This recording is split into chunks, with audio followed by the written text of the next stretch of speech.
Welcome to the Astrology Star Sisters Talk over tea. I'm Elizabeth Liz Muschett, and my astrologer companion today and friend is Madam Simon. And welcome, Simon. How are you today? Ah, I'm actually pretty good, but I've had some Mercury retrograde shadow shenanigans over the past few days, including being stuck by the side of the road for 4 hours. So, Well, I'm glad that you can laugh about it and have a smile on your face. That's wonderful. So, we have lots to cover, so we're going to get right to it. So, to get a hold of Simon, her website is iconalchemy.com, and my website is alightpath.com. And we always enjoy hearing from you. And the teas for Virgo are we have green or white tea, which have antioxidant properties. And also the rosehip, apricot, and marigold petals have antioxidant properties, and they're in herbal teas. And then herbal teas that promote balance are lavender, ginger, and lemongrass. And I forgot an S on grass. Um, and then to improve sleep, to improve calming of chamomile and valerian. The nervous system, to nourish it, is skullcap. For focus and a clear mind is yerba mate. Detox teas for cleansing, dandelion, nettle, milk thistle, ginger, turmeric, and miscellaneous teas are sweet or spiced apple, fennel, holy basil, acacia flower, and cinnamon. Do you have any other suggestions, Simon? so um, turmeric is something that should not be overused. It's great in moderation. Um, but I think Westerners have a tendency to overdo the medicinal side of turmeric.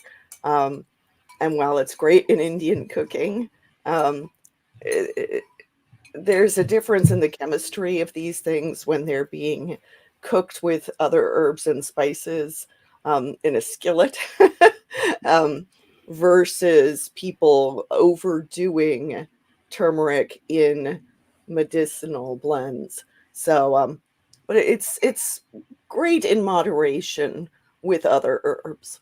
So, Well, thank you for that caution, so to speak. A lot, a small amount has great health benefits, maybe. Less is more. easy does it. So, we're going to start talking about Uranus because today's show's about Uranus retrograde and Pluto re entering Capricorn. So, Uranus is a Greek god of the sky and the only planet not named after a Roman god. The orbit is 84 years and it spends about 7 years in each of the zodiac signs. The modern ruler is Aquarius and traditionally ruled by Saturn. Uranus is an ice giant and has 13 rings and spins sideways. Uranus is about sudden change, creative expression, freedom, eccentricity, originality, independence, invention, sparks of genius, the unexpected, breakdown, breakthroughs, the rebel. In caution is destruction, disruption, extremism, impatience, nonconformity, restlessness, detachment, and unpredictability. Do you have anything to add? Well, Uranus is considered to be the patron planet of astrologers. um, and also those of us who are eccentric, or as I like to say, dyed in the wool weirdos. um, Full disclosure, I have Uranus at my ascendant. um, and it tends to make it so that if you have Uranus prominently placed in your chart, it tends to make it so that you cannot um, blend in no matter how hard you try.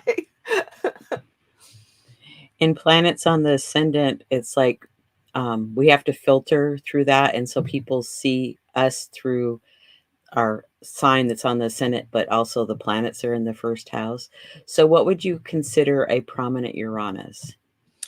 So somebody who has Uranus um, either with one of the personal planets or one of the lights, the sun or the moon, or the ascendant, or at the midheaven, an angular Uranus would be a prominent one. And keep in mind, that's a generational placement. Any of these outer planets, because they're so slow moving, everybody within a generation is going to have the planet in that sign, but may not have it connected to something personal. And so it's those of us who have it connected to something personal where we stand out, whether or not we want to. A good example is, Trump. Trump has Uranus prominently placed in his chart. So, yeah, people who tend to be very iconoclastic, or just a little wacky. But also astrologers. I also notice Uranus prominently placed in relation to the moon among people with an affinity for technology. Some prominent gamers, some people who, like tinkering with tech. I see that combination pretty strongly. Well, thank you for elaborating on that. So, do you want to talk about Taurus? Oh, sure. So Taurus is ruled by Venus. Excuse me. It's one of the fixed signs.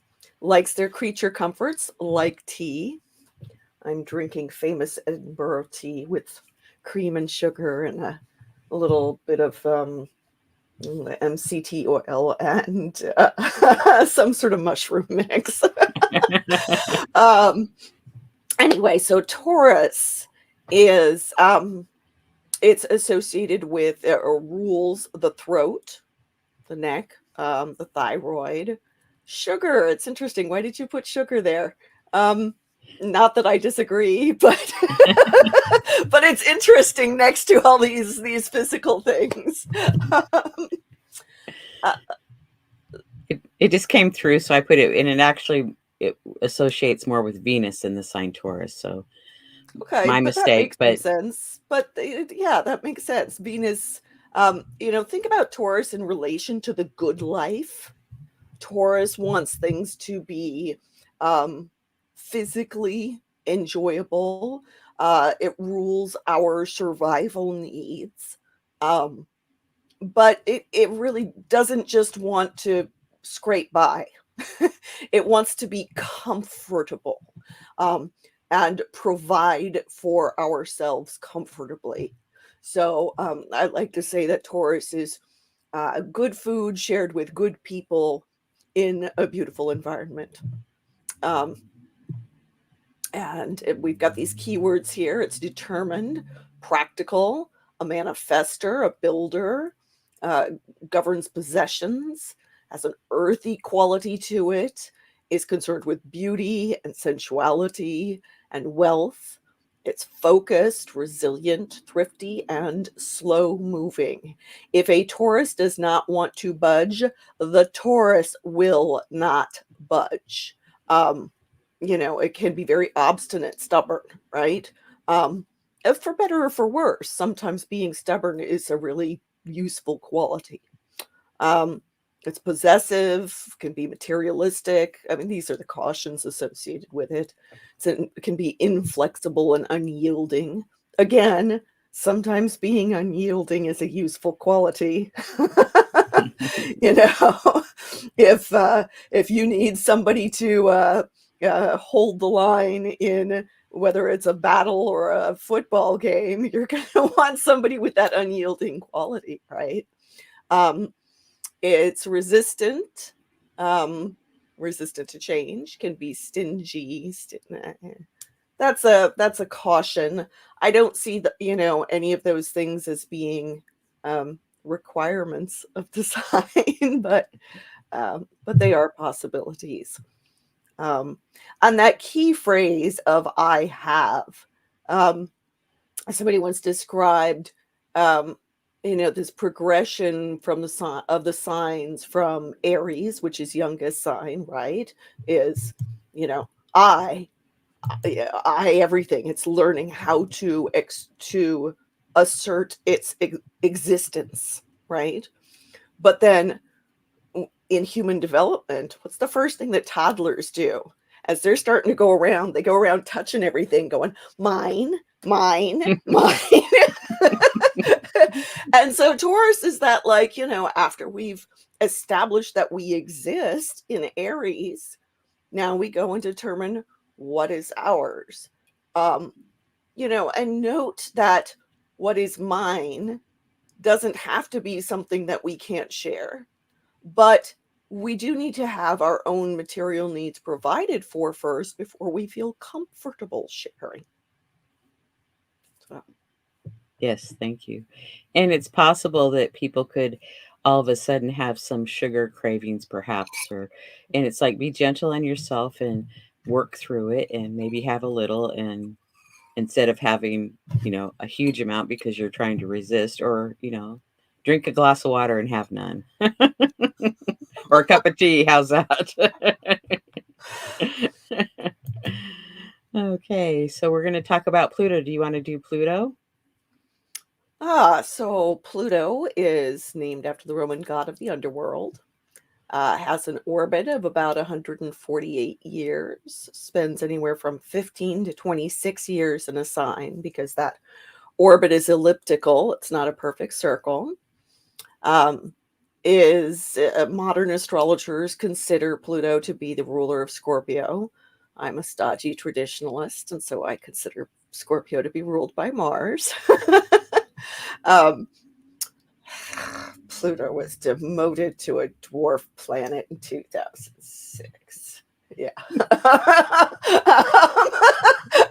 Demoted. What's this demoted nonsense? Pluto it does not matter what Pluto's size is. He may be small, but he is mighty. So, was discovered in 1930. Has 5 moons. 5 moons. I was not aware of 5. I only knew of Deimos and Phobos. So they must have discovered more that I have not been aware of. Yeah, and I don't know the names of them, so sorry. Actually, no. Deimos and Phobos are Mars's moons. It's Charon. Charon was the moon for Pluto. I wasn't aware there were others. Oh, this is fascinating. Now I need to go and look this up. Relates to endings and new beginnings, renewal and rebirth, birth and death, transformation, transmutation, what is below the surface, power. Also relates to institutions, relates to things like organized crime, because that's underneath the surface of things.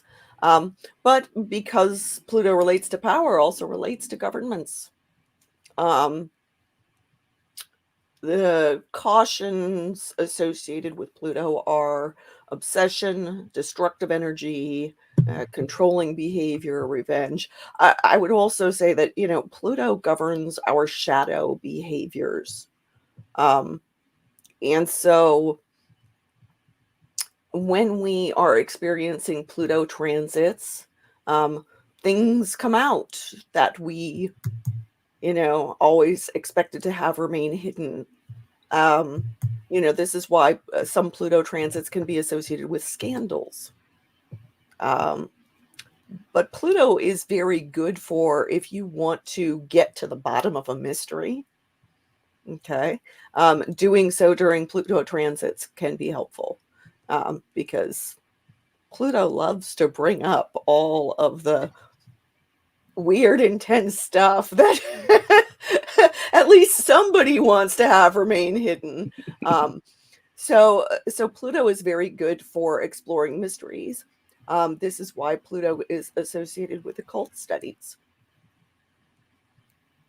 Well, and if you have any secrets, they might be exposed, especially since Pluto's going to be at that anaretic degree of 29 degrees. So it acts a little erratic and wants to finish things up to move on to the next stage of the game.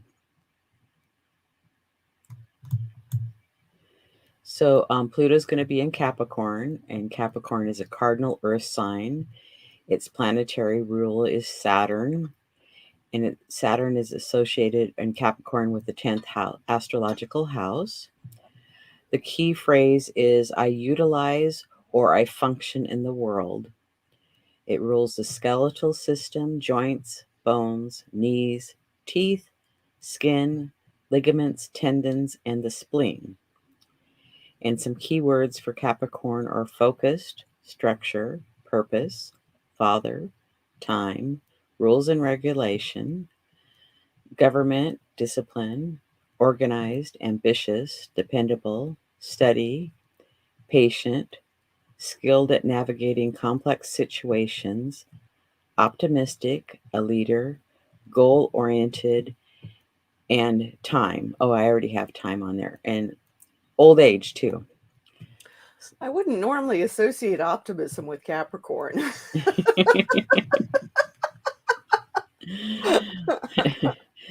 And then the caution is workaholic, stoic, dictator, bossy, and too serious. Do you have any to add?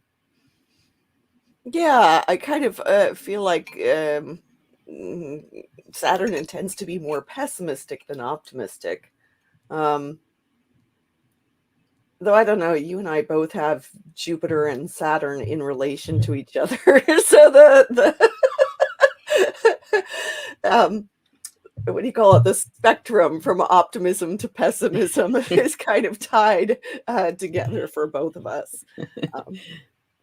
That's true. So Uranus stations retrograde on September 1st at 27 degrees of Taurus in 15 minutes. And it will then station direct on January 30th of 2025 at 23 degrees of Taurus in 15 minutes.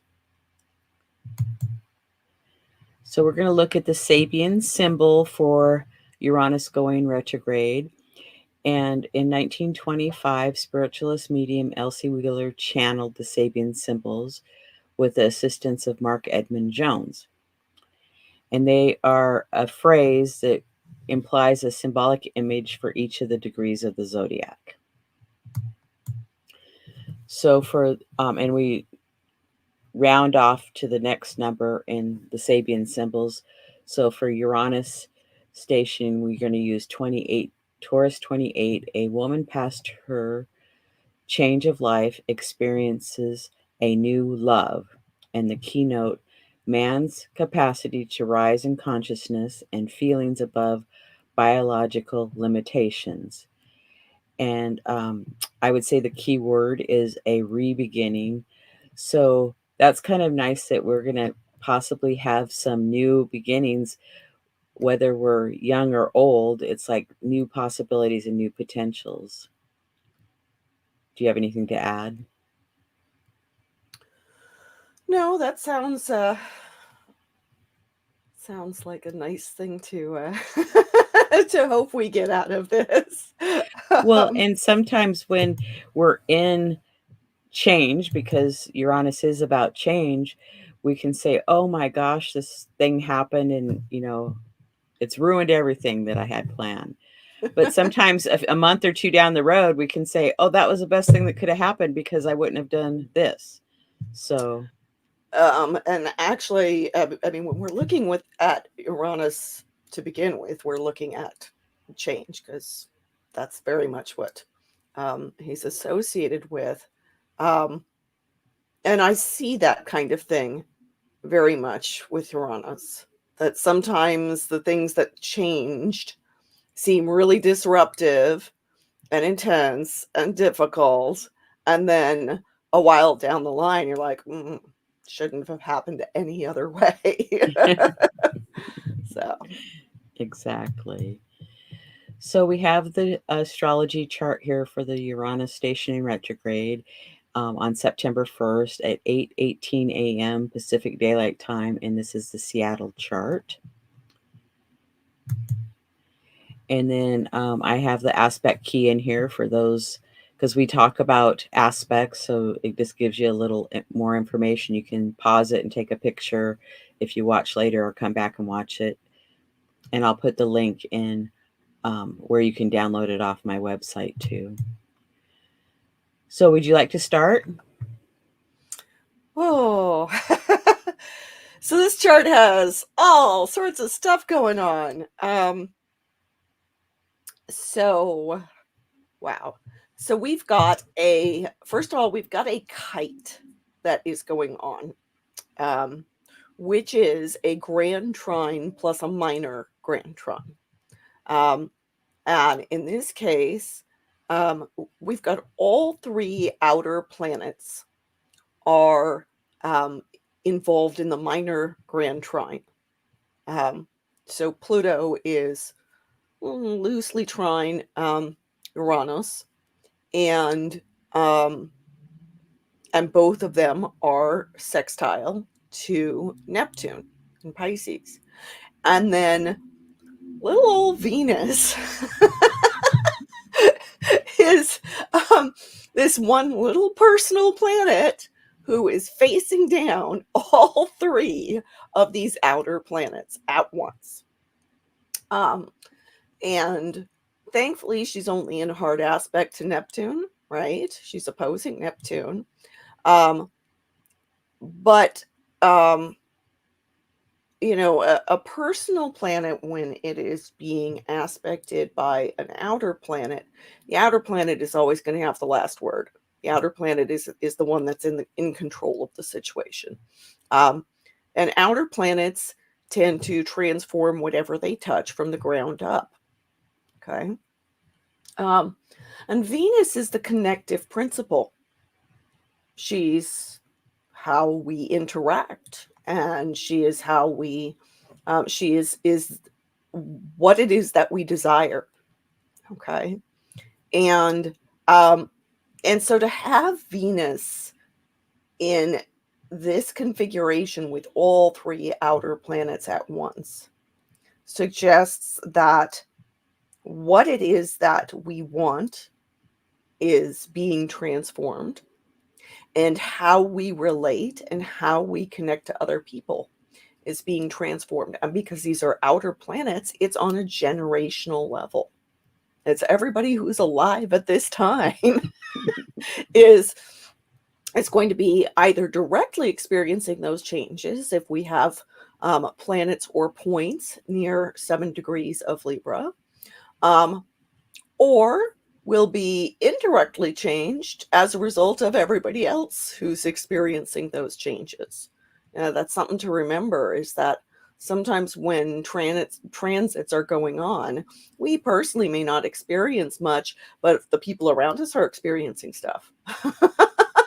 And that's going to have an impact on us, especially with a connected planet like Venus. And in this particular case, you will note Venus is in this cluster of stuff going on in the early degrees of Libra. And that's that's interesting. We will get to that in a bit. Note, at the time of Uranus' station retrograde, we also have this square going on with Mercury, who is looks pretty close to, conjunct the moon. The moon is just separating from Mercury there, in Leo. And remember that Mercury is newly has stationed direct and is now newly moving forward, still slow. I mean, according to our eyes anyway, Mercury's doing its thing unchanged in the actual sky. So, so how we talk about these things and how we feel about them and what our instinctive reactions are to whatever changes are being brought up is likely to be a little louder right now. So, since Leo is all about how we're seen, getting ourselves out there to be seen and express ourselves, that may mean that there are some somewhat loud reactions to the changes that are going on in our lives. Well, and Mercury's retracing some of that retrograde territory. So it's like you might have had ideas or thoughts about something, and now it's time to kind of put a plan in motion to rectify or improve, or, if it's a project, to launch something. And also we see that Uranus is opposite Pallas. And Pallas in Scorpio, Pallas is about our wisdom and our ability to think tactically. So, not just to engage in knee-jerk reactions, but that Pallas is also, going to be squared by the moon a few hours later, and is loosely square that Mercury. And so within the first few hours of the station, there may be some foot in mouth going on. And also at the same time, there can be this kind of potential to have concerns about what's going on underneath the surface when things are shifting, especially if they're shifting in ways we don't immediately understand. So it's important for us to not go off half-cocked, to not be too reactive, and instead to exercise that Pallas emotional wisdom and ability to act strategically, ability to recognize that maybe we need to wait and see what's going to happen instead of just immediately reacting. Well, and I would caution people, don't tell somebody something that you don't want repeated, because somebody might not intend to let your secret out, but it could just slip out unintentionally, and be communicated out there. And it's like, keep it to yourself for a few days anyway. Maybe it's not quite the right time to let it out. Right. It should be noted that while that kite formation that I talked about is being emphasized in this chart, we could draw aspect lines from Pluto and Neptune to that Pallas as well, because that's also forming a second minor grand trine. Mm-hmm. And so, there's Neptune tends to expand what it touches, tends to also dissolve bonds, tends to make things a bit uncertain. And Scorpio can sometimes be a bit distrusting because it perceives so deeply things that are underneath the surface. And so you don't want to get into a situation where you are feeling uncertain and distrusting about things and go overboard, right? Exactly. No need to get paranoid. Exactly.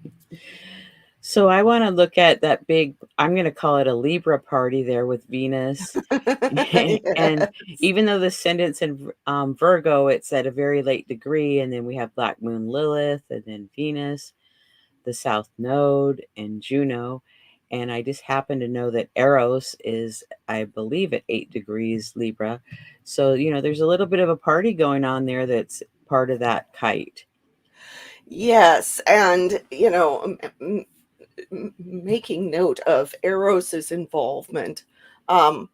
Venus and Eros and Juno all together in the sign of Libra, which is associated with relationships. It's ruled by Venus. Venus is in her position of power there. That's quite a cluster of relationship oriented things. Juno um, Juno isn't strictly relationships. Juno is more about our covenants, the promises that we make, the behaviors we engage in order to keep connections and social institutions alive, like marriage, but also like, say, business partnerships or social groups. Okay. Um, Juno is very much about that.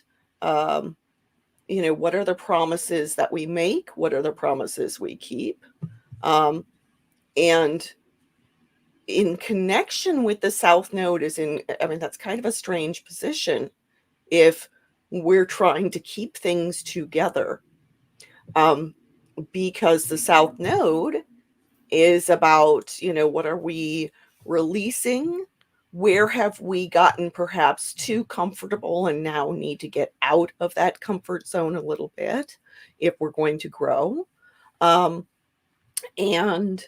um, there can be this kind of sense of dissolution there.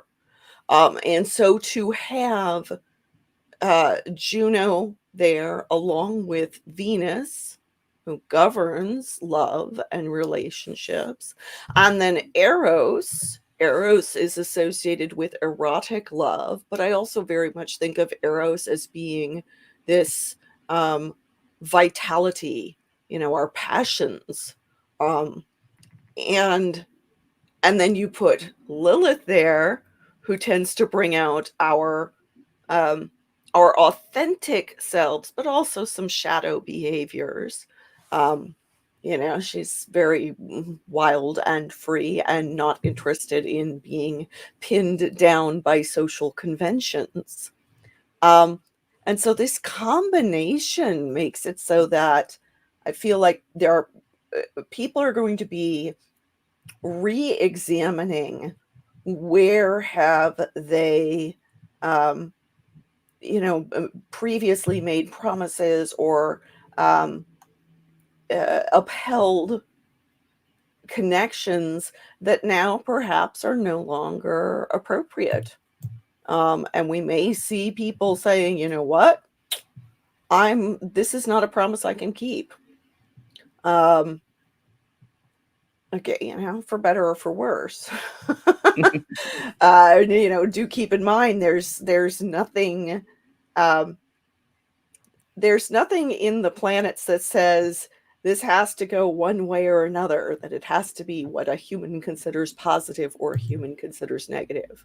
Venus is a benefic and does tend to try to do things in ways that people like, but conjoining the South Node, that may be letting go of some of her usual standards.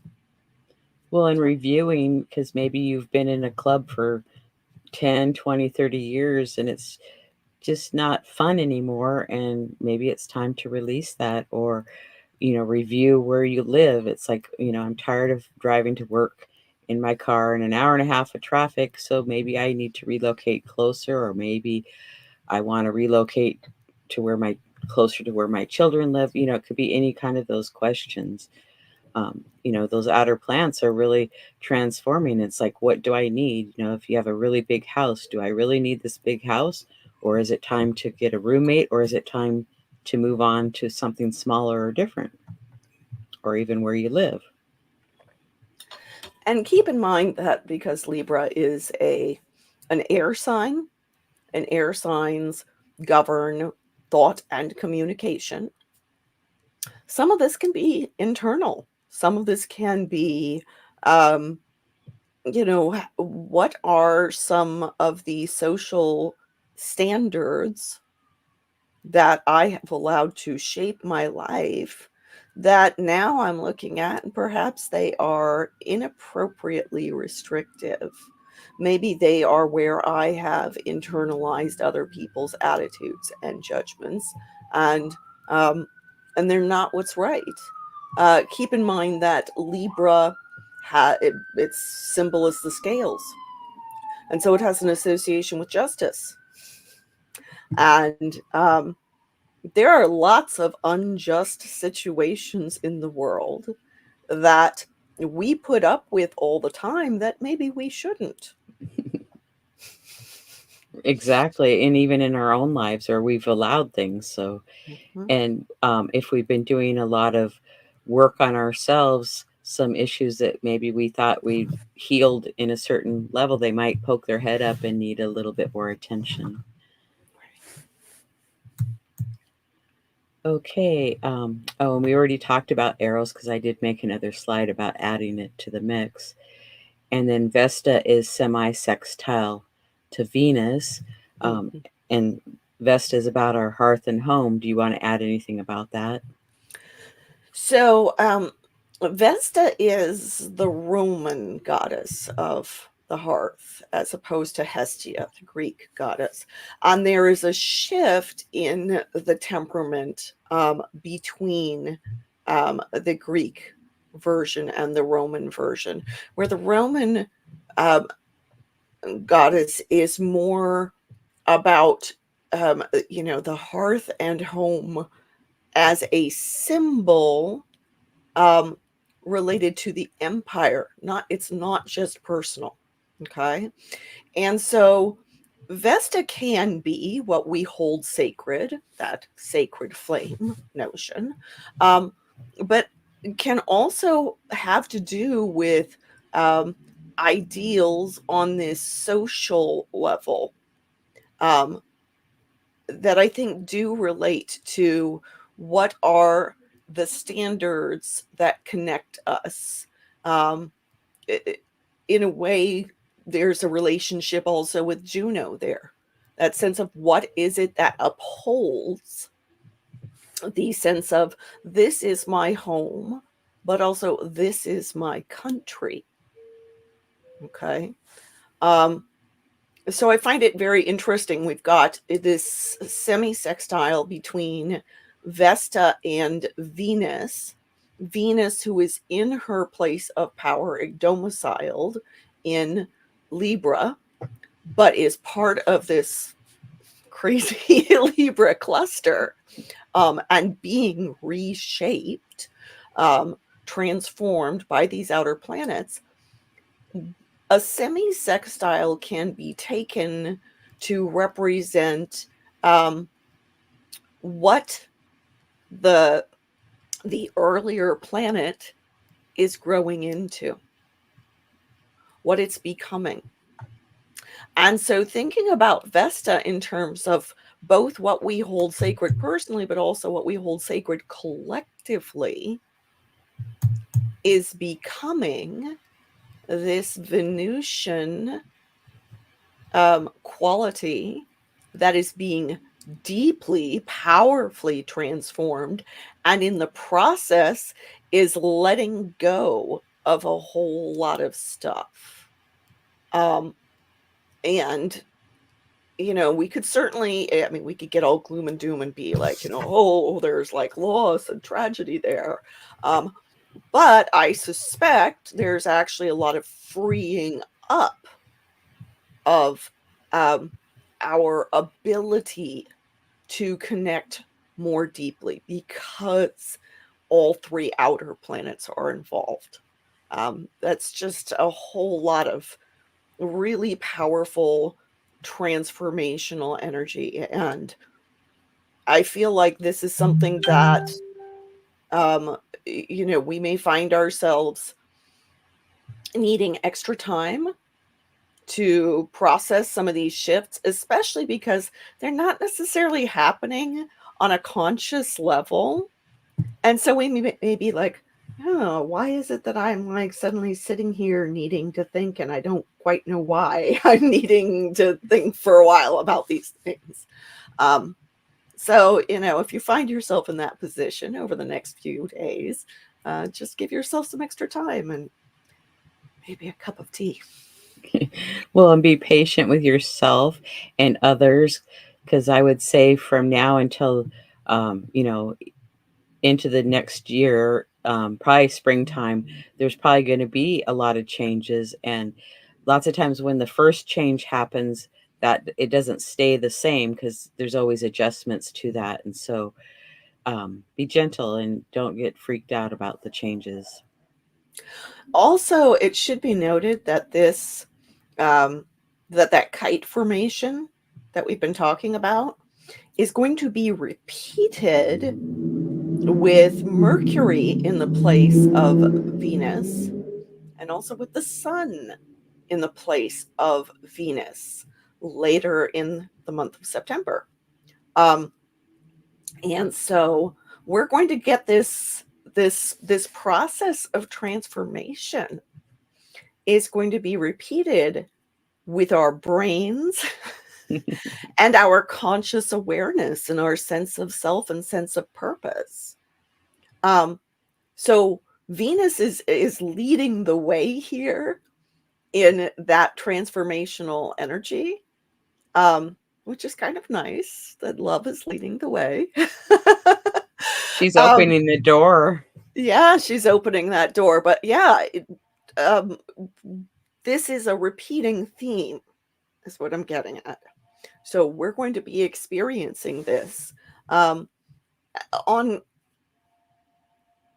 a way, it's kind of a somewhat gentler level than some of the astrology we've had in August and July. So it may seem a little bit more restful in some ways, a little less insane. But that doesn't mean that deep transformation isn't occurring. Yes, so true. Thank you. Okay, and then here we did the transits to the US chart on September 2nd, because it's really activating a lot of points in the chart. It's like we're still within that window of the Pluto being at its return point. It's within orb, so that's very much still active. And then I think we're having an Eros return, if I remember right. Yes, it's Eros. The Eros return is happening on the 2nd, which, again, it's not, I wouldn't normally make note of that, except that Eros is involved in this whole kind of relationship and relating cluster that's going on there in Libra. So to have the Eros return of the country happening at that time, I do find very interesting. And then plus we've got all this other stuff going on. Yeah, Chiron's still within orb of the United States Chiron return. So it's like, Yeah. a lot of healing and learning and teaching and sharing. Uranus is very, getting close to having its Uranus return. And then Orcus, which looks like an upside down Pluto glyph. Do you want to talk about that? Because I think that's really close. It's kind of within orb of that return. It happened a few months ago, but So so we've recently, within the past few months, have had this Orcus return. But one of the reasons why Orcus is currently on my radar is that we've got a Sun-Saturn opposition coming up this upcoming week. And that Sun-Saturn opposition is happening on the same day as a Sun-Orcus conjunction and an Orcus-Saturn opposition. And Saturn is, among other things, can show us obstacles in our path, can show us limitations and restrictions and hardships, and be kind of dour and depressive. And when the sun is opposing Saturn, we can feel perhaps that some of our sense of vitality is diminished, that some of our, maybe our ego gets squashed a little. Somebody rains on our parade, okay? And that would be challenging enough on its own. But when you add Orcus into the mix, there is kind of a double dose of karma there. Saturn is the lord of karma, but Orcus is an Etruscan underworld god, a bit Plutonian, right? But it was very much associated with karma and retribution. There is this kind of vengeful quality to him. Now, it should be noted that Orcus is actually part of a binary trans-Neptunian object kind of system. It's these two little icy balls of planetary material out somewhere in the area that goes between Neptune and Pluto. Okay. Kuiper belt. Heading out, into that Kuiper belt area. Yes. Orcus is with another body that is called Vanth. And Orcus and Vanth have kind of an odd, interesting association within the mythology, which is that Vanth is this kind of feminine hunter figure who has a kind of psychopomp quality to her, a bit like Mercury, okay? Able to travel between the worlds, but specifically is has this ability to help guide humans and is more kindly, at least, on the surface, than Orcus seems. And so there is this weird combination of that, karmic, severe retribution kind of quality and the, but there's some guidance. There's somebody who actually wants the best for you and wants to be helpful to you. And so I want to remind everybody that, with that Sun-Saturn opposition, it's like we can see all the limitations, all the hardships, all the difficulties in our lives, and we can get to feeling very kind of squished and oppressed, okay? And you add Orcus into that, and yes, it can feel really heavy.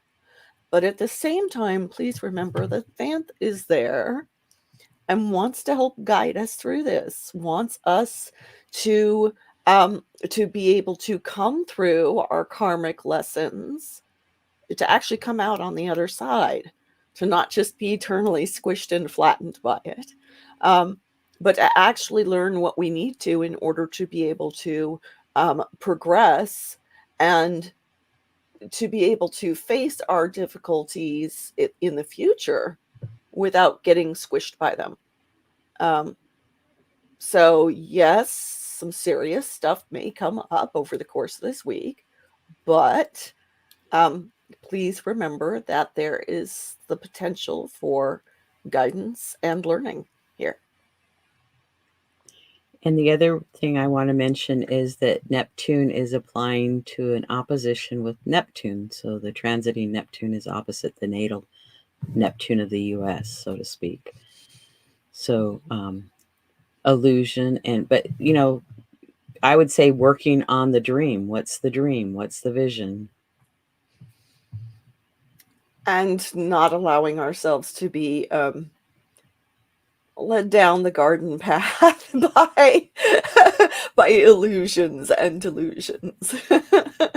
Exactly. So there's a lot going on. Okay. So now we're going to go on to Pluto. So Pluto in Capricorn. Pluto entered Capricorn for 17 years on January 25th, 2008, and will be leaving Capricorn on November 19th of 2024. So Pluto is re-entering Capricorn for the last time for about 2.5 months. And the Sabian symbol for where it's going to re-enter is at 30 degrees Capricorn. And the Sabian symbol is a secret meeting of men responsible for executive decisions in world affairs. And the keynote is the power to assume responsibility for crucial choices arrived at after mature discussion with those who share this power. And the key word would be executive power. And we are in an election year, so it feels like, and there's a lot going on in the world, so it feels like that's kind of happening already, of these politicians and executives doing that. Do you have any other comment about that? Well, I do think this is interesting in, speaking to some of the backroom deals that that shape our political and economic landscape. There are, oh goodness, there are, people with a fair amount of money who have been kind of the backing powers of various candidates. The United States elections, especially in the wake of the Citizens United case, have really become heavily influenced by corporate money. For, well, I think for worse, but it should be noted. It's interesting because Pluto is moving from Aquarius back into Capricorn, and then this is going to be kind of the last hurrah of Pluto in Capricorn, and then Pluto will be going back into Aquarius. And I find it really interesting, in particular, how much of the presidential election is being shaped by tech money, the tech billionaires. And I feel like there's that connection going on there, between this last couple degrees of Capricorn and the first couple degrees of Aquarius, and this back and forth shift that we've been experiencing as Pluto has, kind of done the go into Aquarius, then go back to Capricorn, then go into Aquarius, then back to Capricorn. Okay. This is the last time that Pluto is going to be shaping our societal power structures in the old Capricornian way. But that doesn't mean it's not connected to what's happening on that Aquarian level. Now, we can certainly look at Aquarius as relating to the power of the people. If we want to be idealistic about Pluto in Aquarius, there are certainly people who have put that notion out there.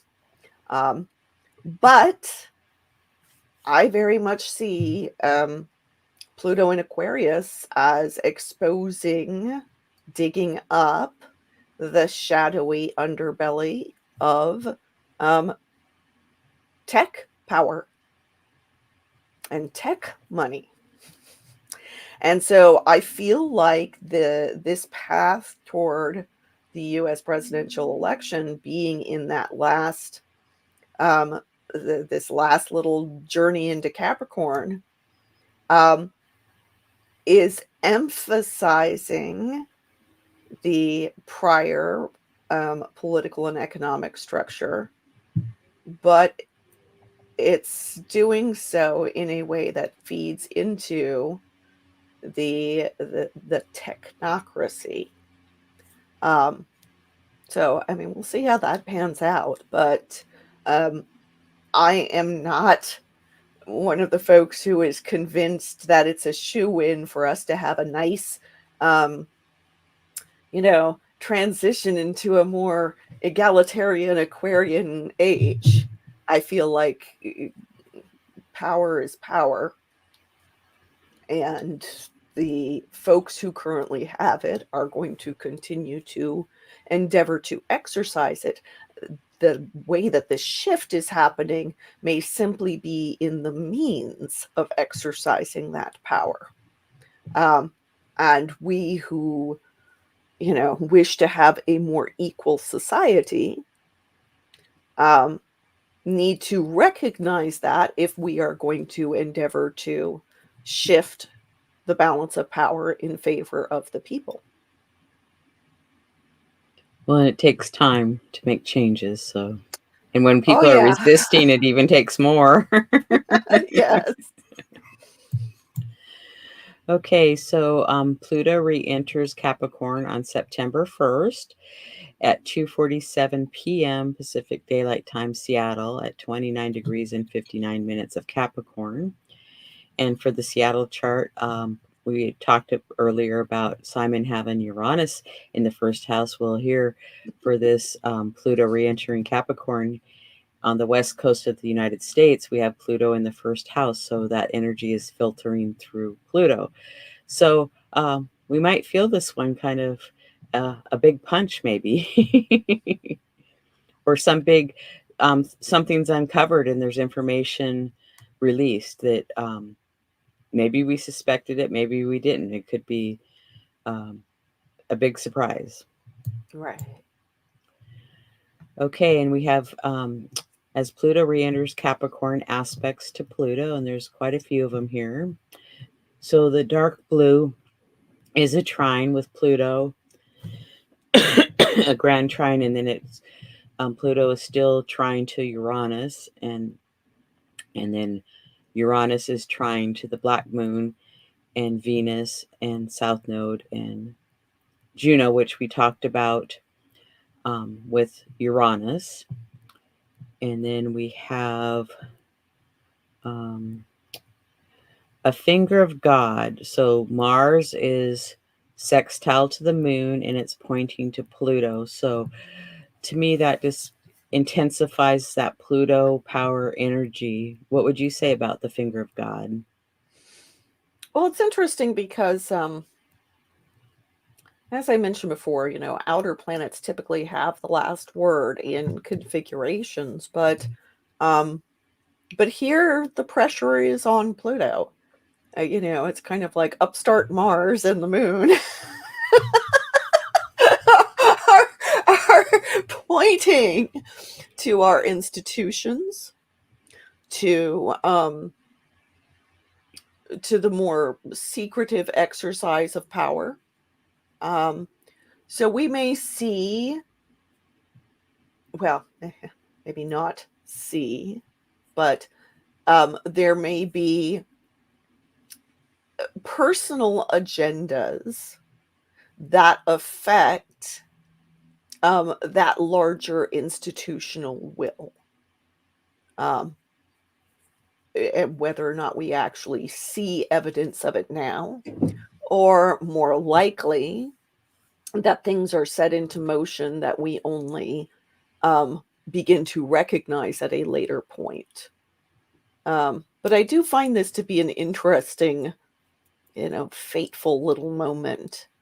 The moon in Leo is answering to that sun that's there in Virgo, who's in mutual reception with Mercury in Leo. And the moon just had that conjunction with Mercury earlier in the day. So there's this kind of instinctive, expressive need, and probably, I would guess, that at least some of it is informed by the lessons that we've learned during Mercury's retrograde. And then it's in this alignment with our personal will to shape the political will, to shape the institutional will, to shape economic will, right? Yeah, I have no idea how this is going to play out, but I'm very curious about it. Yeah, we can all stay tuned. And then Pluto is square to Hygeia. So, there could be something about our health and wellness that is an issue. Because I know that in my area, I keep hearing of all these people getting COVID. So I don't know if we're going to have COVID, kind of a little bit of a resurgence here or not. It's a possibility, I would say. Well, and Hygeia is newly retrograde. So that's also getting us to reevaluate how we take care of our health, what constitutes a healthy environment. But going up against Pluto, Pluto can reveal things that are toxic or festering, rotten. You know, unsanitary stuff will show up with Pluto when we've got like a hard aspect between Pluto and a body like Hygeia. So, there's the need to engage in some good self-care and maybe a little bit of tidying and cleaning and purging of unpleasant things in our environments. Thank you. Do you have anything more to say about this slide? Not at the moment, no. Okay, so I have a quote here. Forward thinkers have no tolerance for backward vision by Alan Cohen. So, what would you like to leave people with, our audience and viewers with, how to navigate, or just some advice with the Uranus retrograde and Pluto visiting Capricorn for the last time? Well, these are generational planets, right? So unless you've got something personal attached to them, if they're transiting something personal, then yeah, you're going to feel it pretty hard. But it, most folks, if they don't have anything personal connected to it, might notice, maybe a little wonkiness out in the world, but the chances are it's not really going to impact you very directly and personally. At the same time, we can potentially observe things going on the world stage that are connected to this. And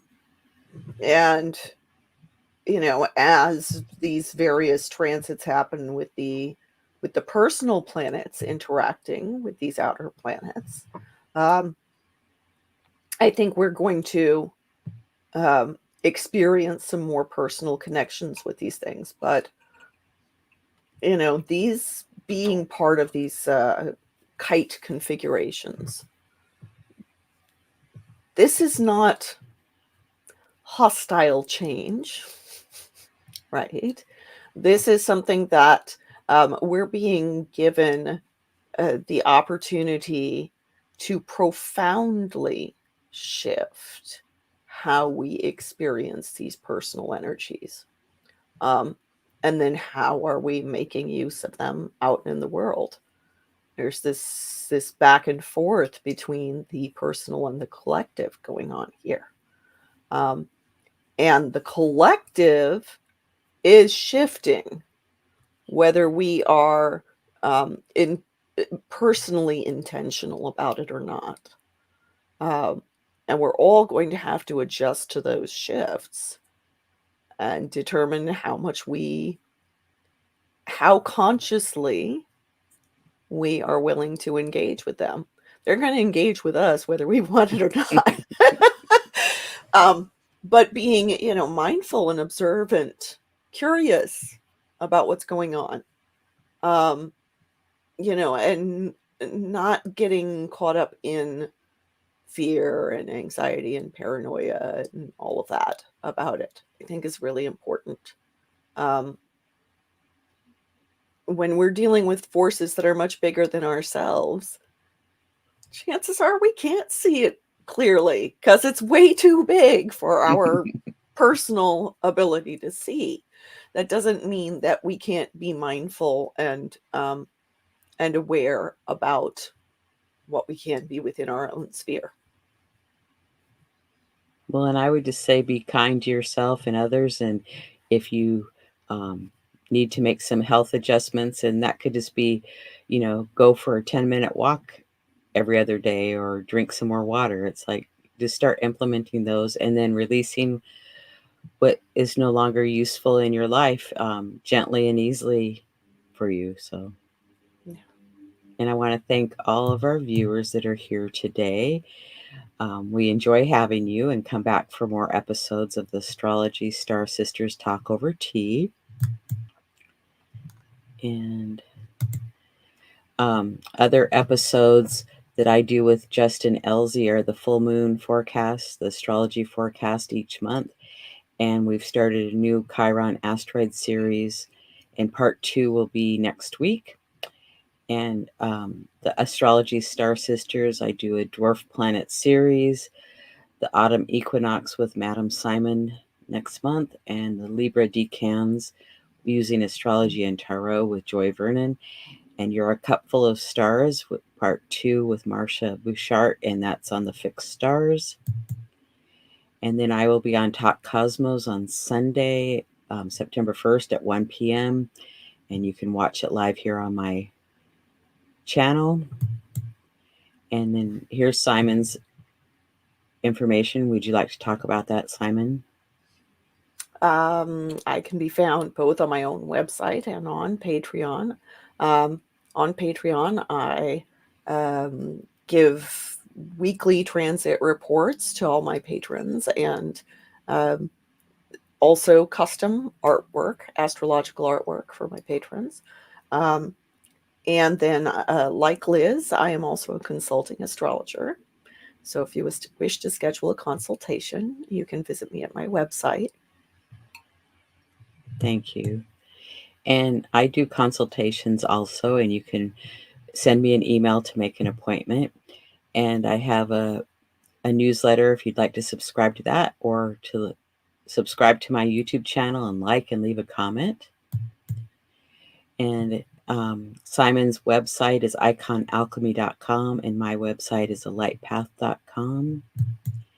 And I want to thank everybody for being here today and all the viewers, and we look forward to having you join us again soon.